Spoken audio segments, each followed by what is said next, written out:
వి gold trusted gold buyers. మీరు తాకట్టు పెట్టిన బంగారాన్ని విడిపించి ఈ రోజు ఉన్న మార్కెట్ ధరకు కొనబడును.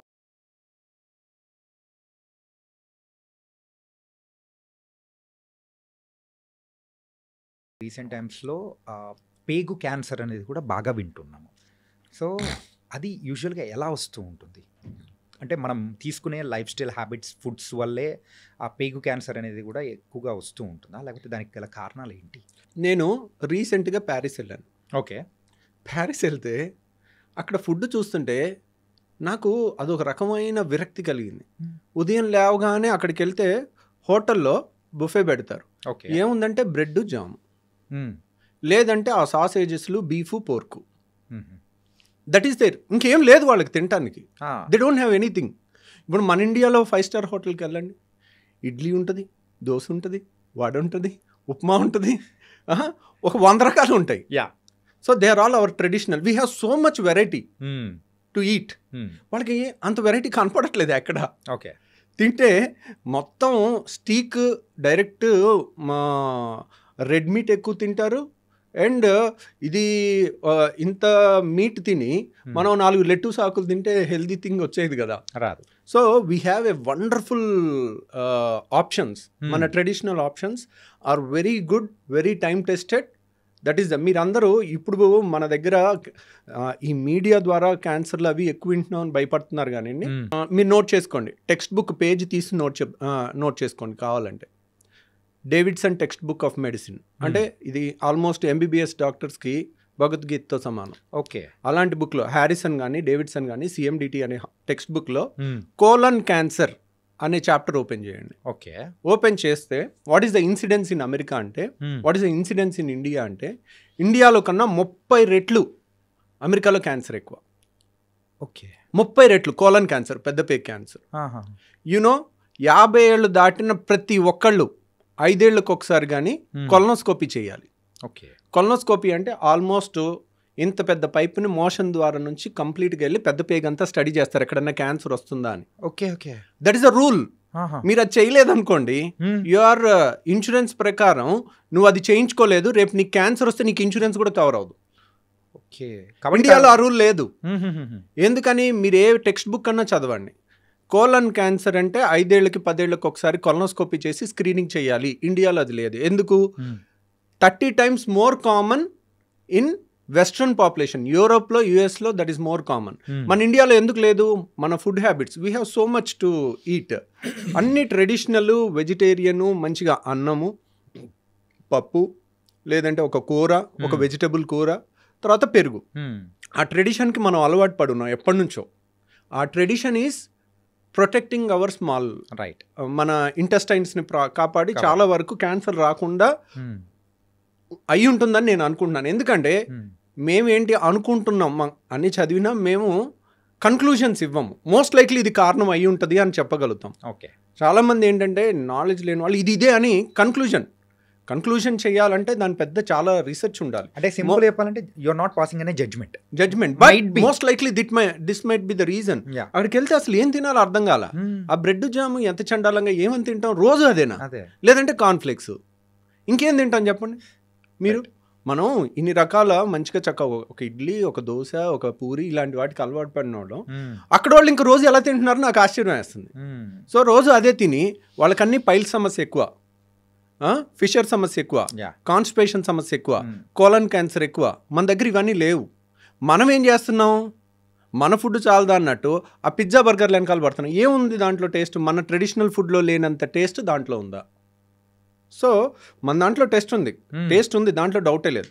అది కొంచెం ఒక వేలం వెర్రీలాగా ఉంటుంది. ఎందుకు అన్నారనుకోండి, people tend to get attracted to negative things, destructive things more than good things. Right. And మీరు అంటారు చూడారా పోక్రి సినిమాలో ఏదో గాంధీ మీద సినిమా తీస్తే అసలు ఆడదు, అదే కడప కింగ్ 250 సెంటర్స్ 100 days అంటారు కదా. సో అంతే. ఇప్పుడు చూడండి, ఇప్పుడు మీరు మంచి సినిమా చూడండి, చూడరు. ఇప్పుడు పుష్ప 2లో ఒక స్విమ్మింగ్ పూల్లో ఉచ్చబోసే సీను ఒక హీరో చేస్తే దాన్ని మన కిడ్స్ ఏ విధంగా తీసుకుంటారండి? సో అంటే దానికి అన్ని కలెక్షన్స్ ఎలా వస్తున్నాయి? బ్యాడ్ ప్రోడక్ట్ని యూ కెన్ సెల్ ఇట్, అది నీ గొప్పతనం అయి ఉండొచ్చు. దానంతట అది ఒకప్పట్లాగా మీరు పాత సినిమాల్లో ఇప్పుడు జగదేక్ వీరుడు అతిలోక సుందరి సినిమా చూడండి, మీరు 100 సార్లు చూసినా చూడాలనిపిస్తుంది. ఆ శ్రీదేవి యాక్షన్ కానీ చిరంజీవి స్టెప్పులు కానీ. So there is impeccable, that is real టాలెంట్తో వచ్చింది, ఇది మార్కెటింగ్తో వచ్చింది. ద డిఫరెన్స్ అనేది కూడా ఉంటుంది. ఓకే సార్, యూజువల్గా గ్యాస్ట్రిక్ ఇష్యూస్ ఉన్న వాళ్ళకు హార్ట్ అటాక్స్ అనేది కూడా వచ్చేస్తూ ఉంటాయి అంటారు. మరి ఇందాక మీరు చెప్పిన హార్ట్ బర్న్ అనే ఎక్కువ సిచ్యువేషన్స్ ఉంటారు, లేకపోతే హార్ట్ అటాక్స్ నిజంగా వచ్చే అవకాశాలు ఉంటాయంటారా? గ్యాస్ట్రిక్ రిలేటెడ్గా గ్యాస్ సమస్యలు ఉన్న వాళ్ళకి హార్ట్ అటాక్ వస్తుందని ఎక్కడ ఏ పుస్తకాల్లో లేదండి.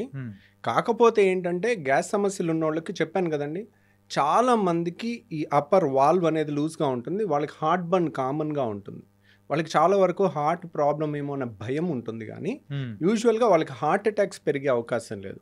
హార్ట్ అటాక్స్ పెరగచ్చు, దేనివల్ల పెరగచ్చు, రోజు బిర్యానీ తింటున్నారు అనుకోండి, దాంట్లో ఆయిల్ ఎక్కువ ఉంటుంది, కొలెస్ట్రాల్స్ ఎక్కువ ఉంటాయి, మనం తినే ఫుడ్ డైలీ అన్హెల్దీ ఫుడ్ తింటున్నాం అనుకోండి, డైలీ మన ట్రెడిషనల్ ఫుడ్ ఏంటి, చక్కగా కూర, పప్పు, పెరుగు ఈ టైప్ తినకుండా, సాంబారు, రసం ఇట్లాంటివి తినకుండా రోజు మనం బిర్యానీలు తింటుంటే that is not our food, that is not healthy food also.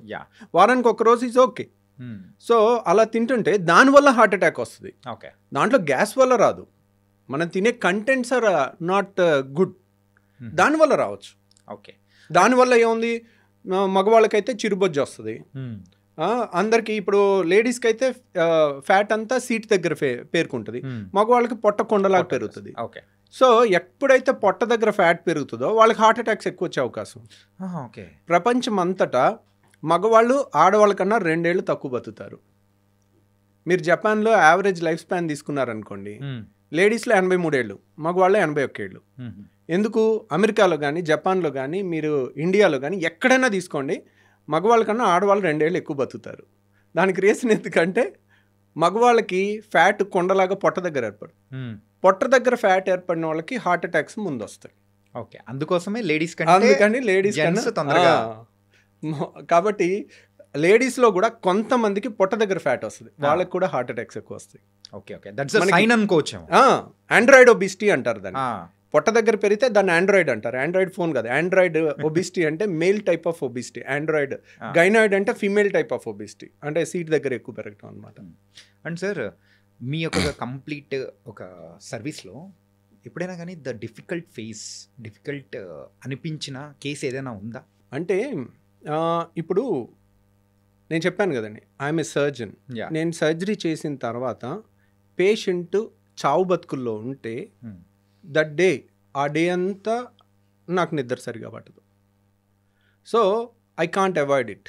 అంటే ఏ ప్రాబ్లంతో వచ్చినప్పుడు అరే this is very difficult challenge తీసుకొని నెలకు ఒకసారి, ఈ మధ్య తగ్గినాయండి, అంటే ద మోర్ రిఫైన్ అవుతూ ఉండే కొద్దీ, so we become perfect day by day, ఇంకా వీ రీలెర్న్ చేస్తూ ఉంటాము. బట్ ఇట్ ఈస్ చాలాసార్లు ఫేస్ చేస్తుంటాం మేము. కాకపోతే చాలాసార్లు ఒక యంగ్ పేషెంట్, నేను ఇప్పటికీ నా అదృష్టవశాత్తు, నేను యాక్చువల్గా మా నాన్న నాస్తికుడు, మా నాన్న ఎప్పుడు దేవుణ్ణి నమ్మేవాడు కాదు, he's a hard core communist. So నాకు ఏంటో తెలియదు, అంటే చివరికి I have to believe in God, ఎందుకంటే there is something beyond which I cannot do. నేను అన్నీ చేస్తాను, అయినా పేషెంట్ బాగవుడు, చేయాల్సినవి అన్నీ. ఆ టైంలో కొంచెం లక్కో దైవబలమో ఏదో మనకు తెలియదు, అది మనం when we are exhausted with our intelligence. ఏదో ఒక గొప్ప వ్యక్తి చెప్పాడు, ఏమనంటే religion starts when the science ends. అంటే సైన్స్కి అంతం అయిపోయిన తర్వాత ఏం అర్థం కానప్పుడు అప్పుడు రిలీజియన్ స్టార్ట్ అవుతుందని, అప్పుడు దేవుణ్ణి మనం. సో ఆ దాంట్లో ఒక్కోసారి నేను ఒక యంగ్స్టర్ 19 ఏళ్ల కుర్రోడికి నేను ఒకసారి బేరియాట్రిక్ ఆపరేషన్ చేశాను. ఓకే, పాపం తనకి చాలా మేజర్ కాంప్లికేషన్ వచ్చి బాడీ అంతా, అంటే 1000 మందిలో ఒకళ్ళకి వచ్చే కాంప్లికేషన్ అది వచ్చేది. ఓకే, ఇది 10 ఏళ్ల కింద జరిగింది. మంగళగిరి కుర్రోడు అబ్బాయి శ్రీనివాస్ అని. సో తనకి ఆల్మోస్ట్ చావు బతుకుల దాకా వెళ్ళాడు. ఒక నెల రోజు హాస్పిటల్లో ఉన్నాడు. 2 సర్జరీస్ మళ్ళీ చేస్తూ ఉంటే ఒక మూమెంట్లో అరే ఇంత చేసాం అయినా కానీ ఇంప్రూవ్ అవ్వట్లేదు. పాపం వీడు బతికితే బాగుండు, 19 ఏళ్ల కుర్రోడు చచ్చిపోబోతున్నాడు, చివరిగా స్వర్గం అంచుల దాకా వెళ్ళిపోతున్నాడు, ఇంకా బతకడేమో అని అనుకుని సరే వీడు బతికితే నేను మంగళగిరి లక్ష్మీనరసింహ గుడిలో 108 రౌండ్లు వేస్తానని మొక్కున్నా. ఏమైందో తెలీదు, వాడు బతికిపోయాడు. ఓకే. సో అన్నిసార్లు అలా జరగలే. నేను ఇప్పటి వరకు నా అదృష్టవశాత్తు నా కోసం, నా ఫ్యామిలీ కోసం ఏ రోజు కూడా నేను దేవుడి చుట్టూ రౌండ్లు వేయాల్సి రాలా. సో కానీ నేను ఇప్పటికీ ఒక 8 సార్లు పేషెంట్ల కోసం చేశాను. ఓకే.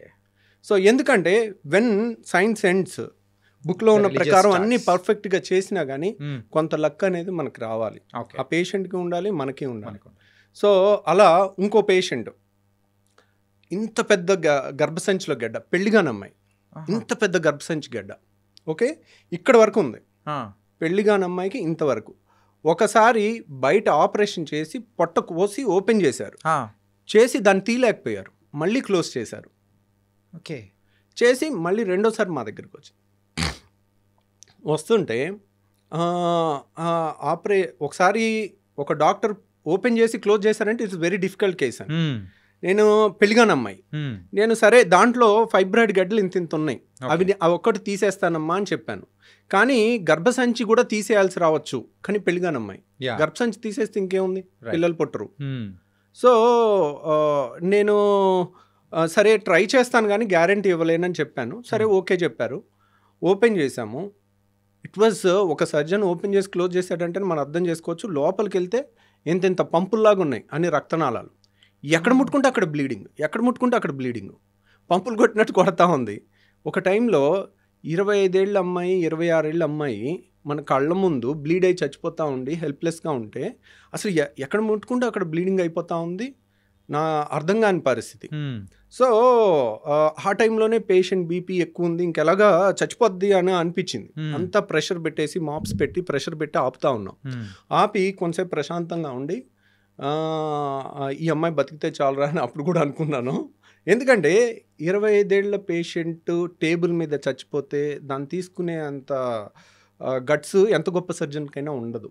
రైట్. సో వాళ్ళు అన్నీ ఒప్పుకున్నప్పటికీ కూడా వాళ్ళు ఒప్పుకుంటారు, ఏమ్మా ఇది కష్టమైన ఆపరేషన్ అని మనం చెప్తాం, అయినా కానీ దాన్ని డైజెస్ట్ చేసుకోలేము. రైట్.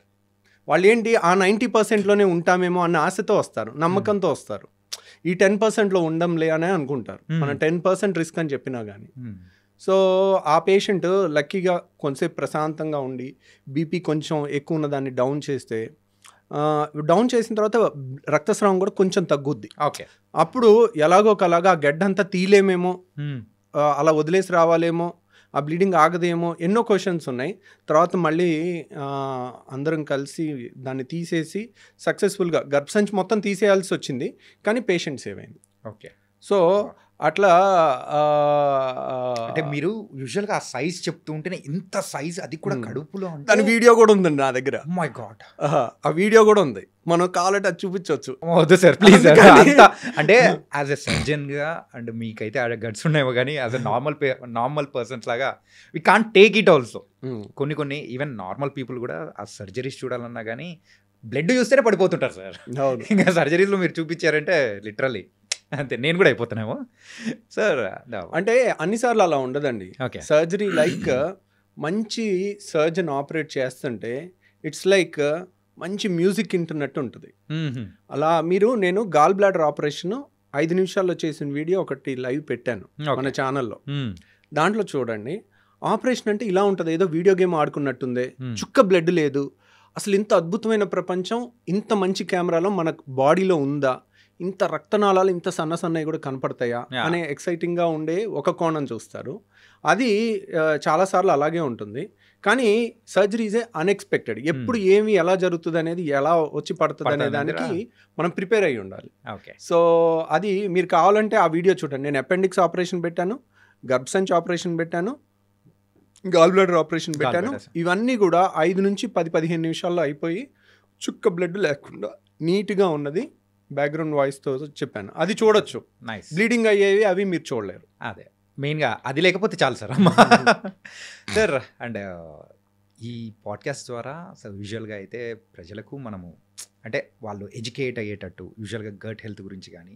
సో మీలాంటి పర్సన్స్ చెప్తే ఇంకా బాగుంటుందని చెప్పేసి ఐ కేమ్ హియర్. అంటే మీరు రావడంతో వీఆర్ వెరీ హ్యాపీ. అండ్ కొన్ని మెయిన్గా గట్ హెల్త్ బాగుండడానికి ఎలాంటి జాగ్రత్తలు తీసుకుంటే ఉంటుందో అనేది కూడా చెప్పారు. సో ఫైనల్ క్వశ్చన్ ఇస్, యూజువల్గా ఫుడ్ అనేది కూడా ఉంటుంది సార్.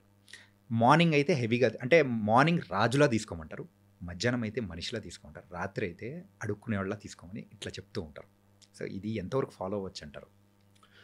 అంటే దట్స్ వన్ వే ట్రూ అండి. ఎందుకంటే ఉదయం లేసామనుకోండి, ఉదయం లేచిన కాడ నుంచి మనం ఒక 12 గంటలో 10 గంటలో వర్క్ చేస్తాం. రైట్. సో మన కండరాలకి అన్నిటికీ కూడా ఎనర్జీ కావాలి. కాబట్టి మార్నింగ్ తిన్నా కానీ మనం చేసే పనితో అది అరిగిపోతుంది. సో మనం మధ్యాహ్నం కూడా తీసుకోవచ్చు.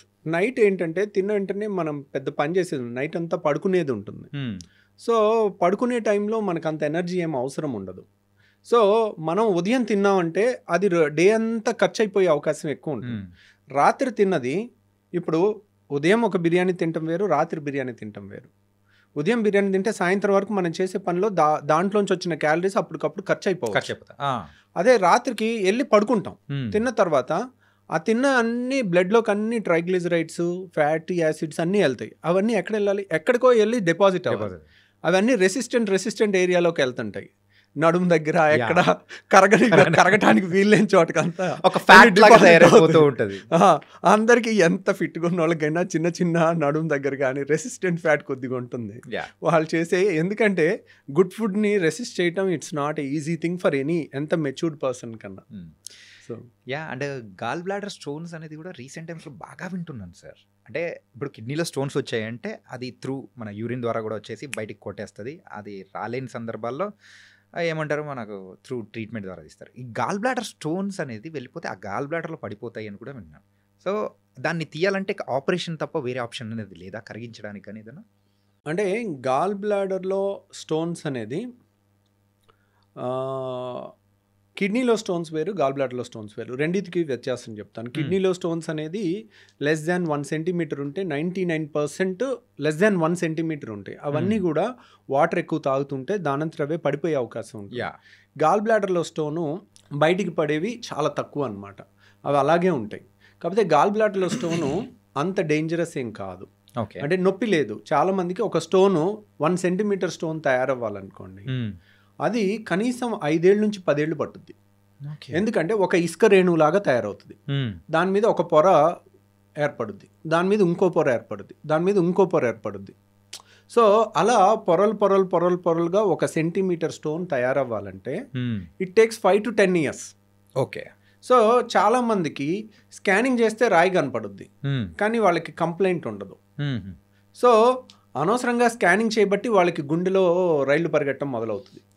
వాళ్ళకేంటి, రొటీన్ చెకప్ చేస్తాం, వాళ్ళకి స్కాన్ చేయకపోతే తెలీదు, హ్యాపీగా ఉంటారు. చేసిన కాడ నుంచి అదో గిలి, అమ్మో నాకు రాయింది, ఇప్పుడు ఇదేమవుద్దో అన్న టెన్షన్తో ఉంటారు. సో వాళ్ళు ఒక డాక్టర్ దగ్గరికి వెళ్తే ఆపరేషన్ చెప్పారు, నేను ఎక్కడో హోమియో వాడుతున్నాను, హాయిగా 4 ఏళ్ళ నుంచి ఉన్నాను అంటారు. అంటే 4 ఏళ్ళ నుంచి కూడా ఇప్పుడు మనం స్కాన్ చేయకముందే 4-5 ఏళ్ళ నుంచి ఉంది అది. అది మెల్లమెల్లగా పెరుగుతుంది. ఇంకో 5 ఏళ్ళు కూడా అలా పెరగవచ్చు కంప్లైంట్ లేకుండా. సో కాకపోతే దే మే గివ్, ఓకే నేను ఇది ఆయుర్వేదిక్ వాడాను, హోమియో వాడాను, దానివల్ల నాకు 5 ఏళ్ళు తగ్గిపోయింది అనుకుంటా. తగ్గిపోలా, అది మీకు ప్లసిబో ఎఫెక్ట్ ఇస్తుంది. సో దానివల్ల తగ్గలేదు. ప్రాబ్లం ఏంటంటే చాలామంది రాయి ఉండి 10 ఏళ్ళు నొప్పి లేని వాళ్ళని చూసుంటారు. ఓకే. రాయి ఇరుక్కుని జాండిస్ వచ్చిన వాళ్ళని మీరు చూడరు.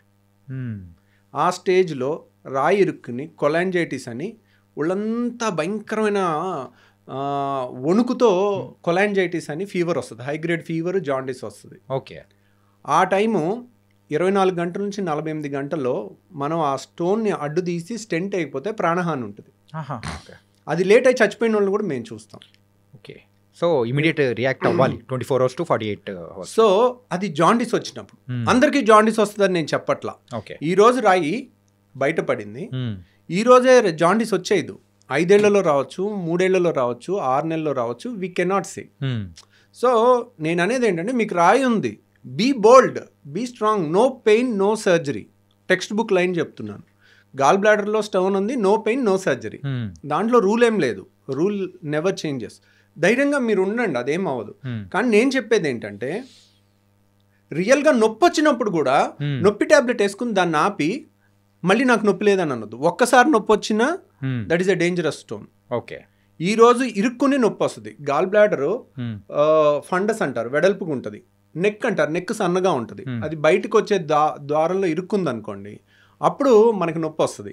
అది ఇరుక్కుని మళ్ళీ వెనక్కి వచ్చేస్తే నొప్పి ఉండదు. రైట్. మళ్ళీ ఒక నెలకి ఇరుకోవచ్చు, 6 నెలలకి ఇరుకోవచ్చు. ఇరుక్కున్నప్పుడు మాత్రం భయంకరమైన పెయిన్ పరుగులు తీపిస్తుంది.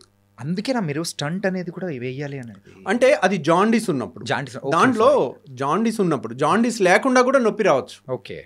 సో దాంట్లో ఏంటంటే నేను అనేది ఏంటంటే గాల్ బ్లాడర్ స్టోన్ వల్ల ప్రాణం పోయిన వాళ్ళని మేము చూసాం, మీరు ఎవరు చూడలేదు. Okay okay. సో ఇప్పుడు పోక్రీ సినిమాలు అంటారు చూడండి, రెస్పాన్సిబిలిటీ తీసుకునే ఏకైక డిపార్ట్మెంట్ పోలీస్ డిపార్ట్మెంట్ అంటారు కదా. సో అందరూ నువ్వు వాళ్ళని పట్టుకోలేదు వీళ్ళని పట్టుకోలేదు అని అంటం తేలిక. ఓకే, ఎవడో ఎక్కడో 4 గదుల మధ్యలో ఒకళ్ళు మర్డర్ చేసి వెళ్ళిపోతే పోలీస్ డిపార్ట్మెంట్ ఇది చేయలేదు అది చేయలేదు అని ప్రతి ఒక్కళ్ళు మాట్లాడటం తేలిక. దాన్ని వెళ్ళి వాళ్ళు లేరు అక్కడ, వాళ్ళు లేనప్పుడు జరిగింది. క్రిమినల్స్ అన్ని పోలీసులు ఉన్నప్పుడు చూసి చేయరు కదా, వాళ్ళు వెళ్ళి చేయాల్సిన వాళ్ళ రెస్పాన్సిబిలిటీ తీసుకొని ఫైనల్గా వాళ్ళే చేసేది. రైట్. సో ఇక్కడ కూడా సమస్య వచ్చినప్పుడు, ప్రాణం మీదకి వచ్చినప్పుడు అప్పుడు వెళ్ళండి వేరే చోటకి, అప్పుడు ఉండండి ధైర్యంగా, వేరే ఆల్టర్నేట్ మెడిసిన్ వాడి. ప్రాణం మీదకి వచ్చినప్పుడు ఎక్కడికి వస్తారు? సైన్స్ దగ్గరికి వస్తారు. ఆపరేషన్ చేసి తీయాల్సి వచ్చినప్పుడు ఎక్కడికి వస్తారు? సైన్స్ దగ్గరికి వస్తారు. కానీ ఒక ఆపరేషన్ పొరపాటున ఎవరన్నా చెప్తే మేబీ 2 types ఆఫ్ డాక్టర్స్ ఉండొచ్చు. అనవసరంగా చాలామంది సర్జరీ చేయాలమ్మా అని చెప్తారు. ఎందుకు రీజన్ చెప్పరు. ఎందుకు రీజన్ చెప్తే పేషెంట్ ఓహో ఇది కదండి చేస్తాం. చాలామంది కొంతమంది డాక్టర్లు ఏంటంటే ఈరోజు రాయి ఉంది, ఈరోజు చెప్పేయాలి, వీళ్ళు చెప్పకపోతే ఇంకో చోటుకి వెళ్ళి ఇంకో దగ్గర చేయించేసుకుంటారేమో, మళ్ళీ మన దగ్గరికి రారేమో అన్న ఇన్సెక్యూరిటీ ఉంటుంది.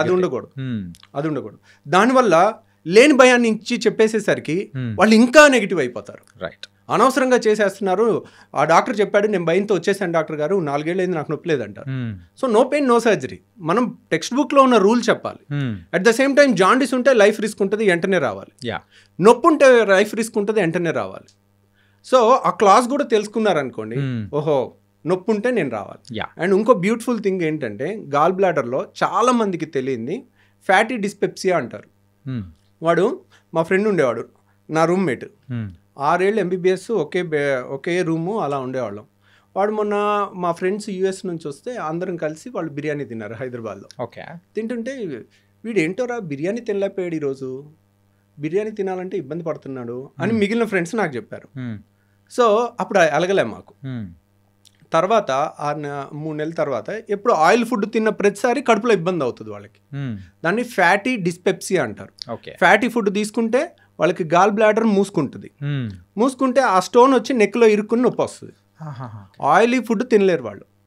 గాల్ బ్లాడర్లో స్టోన్స్ ఉన్న వాళ్ళకి బెస్ట్ టెస్ట్ ఏంటి, ఆపరేషన్ చెయ్యాలా వద్దా స్కానింగ్ కాదు, బెస్ట్ టెస్ట్ వారానికి 1 రోజు మంచిగా దట్టంగా నూనె ఉన్న ఫుడ్ 2 ముద్దలు తినండి చాలు. వాళ్ళకి కడుపులో ఏదో ఇబ్బంది అనిపిస్తుంది. ఇప్పుడు అందరూ లొట్టలు వేసుకుని తింటారుగా, బిర్యానీలో ఇంత గ్రేవీ వేసుకుని, లేదంటే పైన చేపల పులుసు పైన ఆయిల్ తేలుతా 2 గంటలు వేసుకుని లొట్టలు వేసుకుని తినాలి కదా అందరూ. వాళ్ళు తినలేరు. వాళ్ళు నేను గాల్ బ్లాడర్ స్టోన్ వాళ్ళకి ఒక్క టెస్ట్ చేసుకోండి, మీరు కనుక ఇది పాస్ అయితే మీకు ఆపరేషన్ అవసరం లేదు. ఓకే. మీరు ఇది ఫెయిల్ అయితే వెంటనే రావాలి. అప్పుడు కూడా అమ్మో నా గాల్ బ్లాడర్ నేను పారిపోతా అనొద్దు. మనం బోల్డ్గా ఉండాలి. ఆపరేషన్ అవసరం లేకుండా చేయటం ఎంత తప్పో, బాగా అవసరం ఉన్నప్పుడు చేయించుకోవటం కూడా ఇంకా డేంజరస్. ఓకే. సో నేనేంటి సింపుల్గా టెక్స్ట్ బుక్లో లైన్ చెప్పేస్తున్నాను. ఫ్యాటీ డిస్పెప్సియా ఉంటే ఈరోజు టైం బాంబ్ లాంటిది, ఈరోజు మీకు నొప్పి ఉండకపోవచ్చు, వచ్చి తగ్గిపో ఉండొచ్చు. లేదంటే ఆయిల్ ఫుడ్ తింటేనే నాకు వస్తుంది డాక్టర్ గారు, నేను డైట్తో తెలివిగా తప్పించేసుకుంటున్నాను సంవత్సరం నుంచి. అది తెలివితో తప్పించుకోవడం గొప్ప విషయం కాదు. అదేంటి, అది ఇండికేషన్, అది వార్నింగ్ ఇస్తుంది. అప్పుడు మనం వార్నింగ్ ఇచ్చిన తెలివైన వాళ్ళు ఏంటి, వార్నింగ్ పట్టుకోవాలి. ఎందుకు మీరు ఆ తెలివైన వాళ్ళు ఇప్పుడు వాళ్ళకి హాలిడేస్ ఉండొచ్చు, దసరా హాలిడేస్, సంక్రాంతి హాలిడేస్, లేదా వీకెండ్ హాలిడేనో 1 డే 5 నిమిషాలు ఆపరేషన్. ఎర్లీ స్టేజ్లో వస్తే 5 నిమిషాలు అయిపోద్ది. ఓకే. అదే బాగా నొప్పి వచ్చి మందులు వాడి మళ్ళీ తగ్గించుకుని ఒక 6 నెలలు సంవత్సరం పోస్ట్పోన్ చేయొచ్చు. ఏ గాల్ బ్లాడర్ స్టోన్స్ నన్ను మనం పోస్ట్పోన్ చేయొచ్చు సర్జరీని. నొప్పి వచ్చిన తర్వాత కూడా చేయొచ్చు. But that's not. ఎందుకు అలా పోస్ట్పోన్ చేసి నొప్పి వచ్చినప్పుడల్లా నొప్పి మెడిసిన్ ఇచ్చి యాంటీబయాటిక్స్ ఇచ్చి దాన్ని తగ్గించి సంవత్సరం తర్వాత ఆపరేషన్ చేసేటప్పుడు నేను కావాలంటే ఆ వీడియో చూపిస్తాను. 5 నిమిషాల్లో అయిపోయిన ఆపరేషను, గంటన్నర పట్టే ఆపరేషను. సో ఎక్కడికక్కడ ముద్దలాగా అయిపోయి ఇప్పుడు మీకు ఇక్కడ ఒక కత్తితో కట్ చేసి కుట్టేయటం చాలా తేలిక. Fine cut, clear cut edges కనపడతాయి. అదే బైక్ మీద నుంచి కింద పడిపోయి మొహానికి ఏదన్నా రాయో ఏదో గుద్దుకుని మొహం ఇంత ఉబ్బిపోయి కళ్ళు కూడా కనపడవు, కళ్ళు ఓపెన్ అవ్వవు, ఈ అన్నీ ఉబ్బిపోయి ఉంటుంది. అలా దెబ్బ తగిలినప్పుడు కానీ చీమ్ పట్టినప్పుడు కానీ చీమగడ్డ ఉబ్బుద్దా, ఎర్రగా అయిపోద్దా, అలా ఉంటుంది గాల్ బ్లాడర్. ఓకే, అలాంటి దానికి ఆపరేషన్ చేయాలంటే మీకు ఈ ఫైన్ కట్కి చేసిన దానికి ఉబ్బిపోయి మొత్తం ట్రామా అయ్యి మొత్తం వంకాయ బజ్జీ లాగా అయిపోయిన దాని మీద ఆపరేషన్ చేయడానికి చాలా తేడా ఉంటుంది. Right, got it. సో వాళ్ళు అది చూడరు. మేము చేస్తుంటాం, చేసేటప్పుడు తిట్టుకుంటూ ఉంటాం. వీళ్ళు ఏంటి ఇంత ఎన్నిసార్లు చెప్పినా ముందు వచ్చే హాయిగా ఉండేది కదా, వాళ్ళకే రిస్క్ కదా. ఇప్పుడు యంగ్స్టర్స్ మీ ఏజ్ వాళ్ళు అనుకోండి, నేను 2 గంటలు చేసినా తట్టుకుంటారు. అదే 60 ఏళ్ళ వాళ్ళకి హార్ట్ ప్రాబ్లమ్స్ అన్నీ వచ్చే వయసు. మీ వయసుకి మీకు రిజర్వ్ కెపాసిటీస్ ఎక్కువ ఉంటాయి. అదే 60 ఏళ్ల వయసు వాళ్ళు 2 గంటలు ఆపరేషన్ చేసేటప్పుడు ఏదన్నా హార్ట్ బీట్ అప్ డౌన్ అయ్యి ప్రాణాలకి రిస్క్ ఉంటుంది. అంత రిస్క్ ఏముంది, 5 నిమిషాలు దానికి భయపడితే. మీరు కావాలంటే భయపడేది ఉంటే నాది 5 నిమిషాలు వీడియో చూడండి, లైవ్ వీడియో. 5 నిమిషాల్లో నేను ఫినిష్ చేసేసింది. సో 5 నిమిషాలు అయిపోయి 3 గంటల్లో లేచి నడిచి మరుసటి రోజు వెళ్ళిపోతే వై నాట్? అంతే కదా సార్, అర్లీగా మనం చేసుకుంటే కూల్ అయిపోతుంది అన్నమాట. ఇంకొక పైత్యం ఉంది. ఇప్పుడు మొన్న ఒక కప్పులు లండన్ నుంచి వచ్చి చైనా వెళ్ళి గాల్ బ్లాడర్లో స్టోన్కి ప్రపంచం మొత్తం గాల్ బ్లాడర్ తీసేస్తున్నారు. నేను చైనా వెళ్ళి ఎక్కడ లేని టెక్నాలజీ రాయి ఒక్కటి తీయించుకొచ్చాను, గాల్ బ్లాడర్ తీయించుకురాలేదు. దాన్ని లైవ్ ఇవో లోపలికి వెళ్తున్నాం, లోపలికి వెళ్ళేటప్పుడు ఫీలింగ్స్, బయటకు వస్తున్నాం ఆ టైంలో ఫీలింగ్స్. దానికి మిలియన్స్ ఆఫ్ వ్యూస్. సార్ అదేమన్నా హోమ్ టూరా సార్? సో ఆపరేషన్ కానీ యునో ఆ ఒక్క వీడియో చూసి వచ్చి మమ్మల్ని, ఏం డాక్టర్ గారు ఈ టెక్నాలజీ మీకు రాలేదా? సో ఫస్ట్ ఆఫ్ ఆల్ మనం చేస్తుందే తప్పు. ఓకే, సో ఇప్పుడు అది రాలేదు, అది కదండి. గాల్ బ్లాడర్ తీసిన వాళ్ళు గాల్ బ్లాడర్లో స్టోన్ తీయలేరా?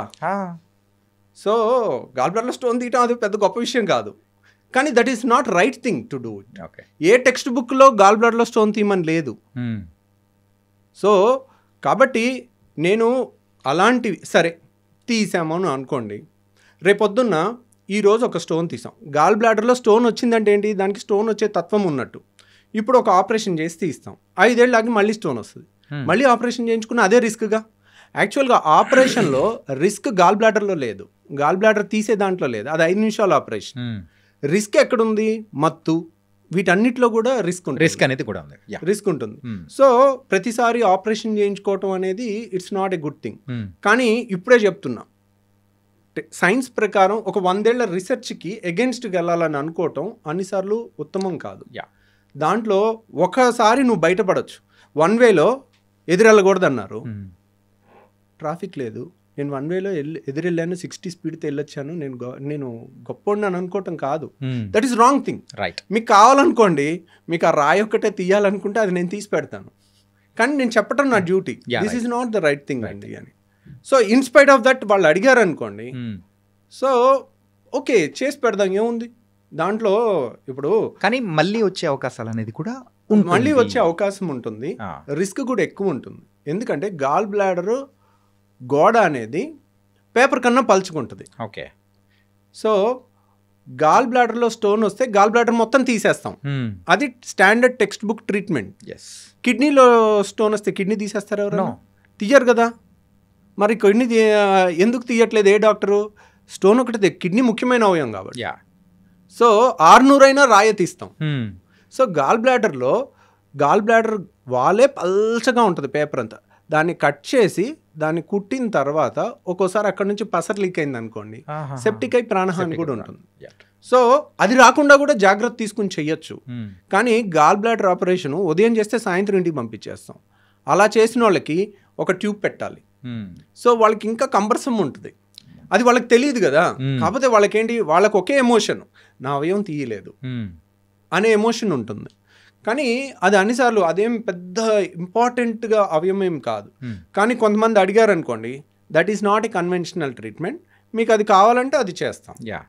సో అది చేయలేని వాళ్ళు ఇండియాలో లేకపోవటం అనేదే లేదు. It's depends on the persons. కానీ పేషెంట్ ఖర్చు ఇప్పటికీ చెప్తున్నాను వినండి, మీకు ఎవరికన్నా ఓన్లీ రాయి తీయాలన్నా కానీ we don't recommend it, but that's not a great thing to achieve. అది ఎక్కడా లేని ట్రీట్మెంట్ ఓన్లీ చైనాలో ఉందని అనుకోవటం తప్పు. ఓకే, మీకు కావాలంటే ఆ వీడియో నేను కూడా చేసి పెట్టి పంపిస్తాను. It was very nice talking to you sir. Really bold అయిన విషయాలు అనేది కూడా తెలుసుకున్నాను. కాకపోతే మీతో మాట్లాడుతూ ఉంటే ఇంకా సరిపోలేదు, ఇన్కంప్లీట్ అన్నట్టు కూడా అర్థమవుతుంది. అండ్ ఈ సెషన్లో మాత్రం చాలా వాల్యుబుల్ సజెషన్స్ కానీ and how you started your journey in the gastroenterology and బెర్టియాలజీలో కూడా చాలా చక్కగా చెప్పారు. Really thank you so much for coming here and మీ టైం అనేది కూడా ఇచ్చినందుకు. Thank you very much.